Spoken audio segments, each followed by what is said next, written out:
al expresidente Trump. Para tratar de entender justamente los alcances de este fallo, estamos en comunicación con Rafael Peñalver, que es abogado constitucionalista y se encuentra en Miami, que suele ayudarnos con estos temas. Rafael, ¿cómo le va? Aquí lo saluda Darío Misraji. Darío, buenos días. Un saludo especial a ustedes en estas Navidades, especialmente a mis clientes en Argentina y todos mis amigos allí. Así que estamos viendo, como tú bien dices, un momento nunca visto en la historia norteamericana. Y cae el proceso electoral, cae en un momento de vacaciones de Navidades, donde la Corte Suprema normalmente no escucha casos, pero sin embargo hay dos temas pendientes de urgencia ante la Corte Suprema de los Estados Unidos que tienen que decidir en los próximos días. En el caso de Colorado, antes del día 4 de enero, puesto que el día 5 es la fecha límite para poner los nombres que califiquen o no en la boleta presidencial en ese estado. Y como tú bien decías, la situación es impredecible. La Corte Suprema de Colorado, una Corte Suprema que ayer dictó por una votación de 4 contra 3, así que fue reñida aún en esa Corte Suprema que normalmente es una corte que más se alinea con el Partido Demócrata, pero que estamos viendo que lo que se suponía que fuera un tema legal, un tema constitucional, pues estamos entrando en temas políticos y nadie sabe a dónde va esto. Yo he dicho que Estados Unidos está en este momento en un momento de peligro. La Constitución y el sistema jurídico, el sistema político norteamericano nunca contemplaba una situación como la que estamos viendo en este momento.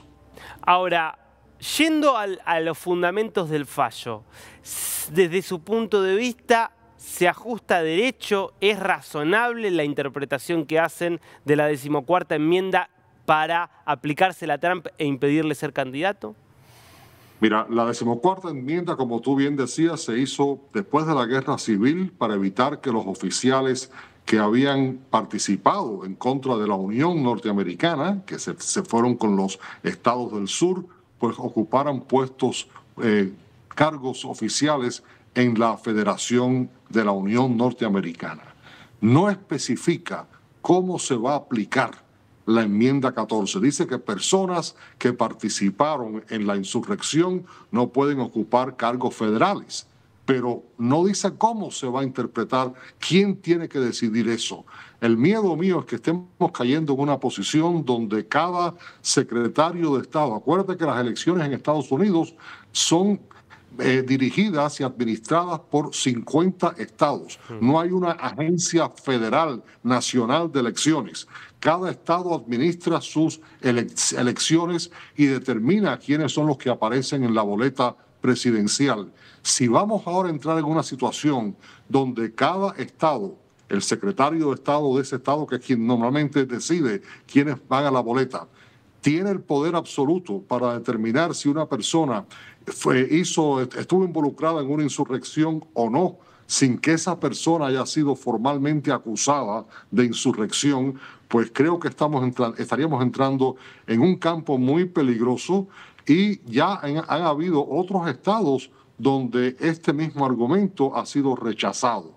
Así que si la Corte Suprema de los Estados Unidos no interviene, podríamos ver una situación donde Trump apareciera en la boleta de un estado y no en el otro, y eso traería un caos político para este país. Ahora, Rafael, en el caso de la acusación, porque una de las causas que tiene abiertas Donald Trump en el fuero federal de los Estados Unidos tiene que ver justamente con los presuntos intentos, digamos, para impedir la certificación de las elecciones en favor de Joe Biden, las presiones que realizó, las maniobras. Ahora, en esa causa no se lo acusa concretamente de insurrección.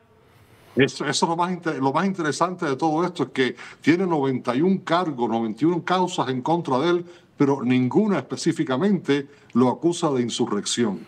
Es más, que yo creo que el fiscal federal Jack Smith está esperando que hablen los miembros de los Oath Keepers y de los Proud Boys, que fueron condenados a más de 20 años de prisión por su participación el día 6 de enero.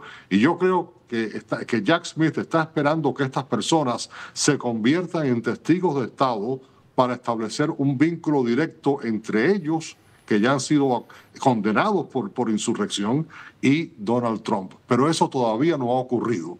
Así que si a una persona se le puede quitar de una boleta por insurrección sin haberle dado la oportunidad de defenderse específicamente de ese cargo, yo creo que es peligroso. Y estás hablando con una persona que tú sabes que no es, que no soy fanático de Donald Trump. No, está clarísimo, Rafael.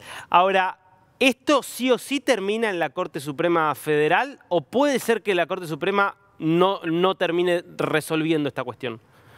Una gran pregunta, porque la Corte Suprema no tiene obligación de coger este caso ni ningún otro caso. Es más, que la Corte Suprema todavía podía aceptar el caso y decir, esto es una cuestión política, la Corte Suprema no quiere determinar esto y entonces se le devolvería esto a los estados y ahí sí que vendría un caos nacional. ¿Qué le dice su instinto?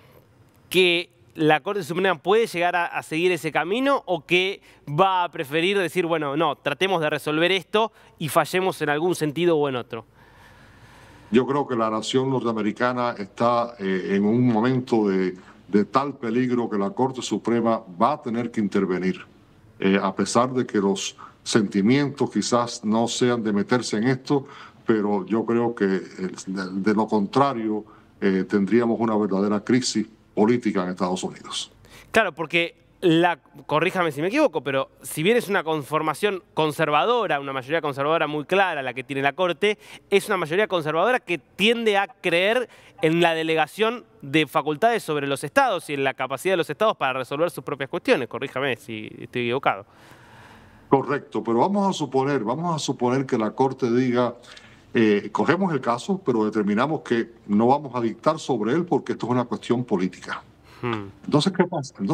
¿Qué pasa? Si es política y no debe intervenir la Corte Suprema de los Estados Unidos, entonces, por lógica, me dice que también es política y no debe intervenir la Corte Suprema de Colorado.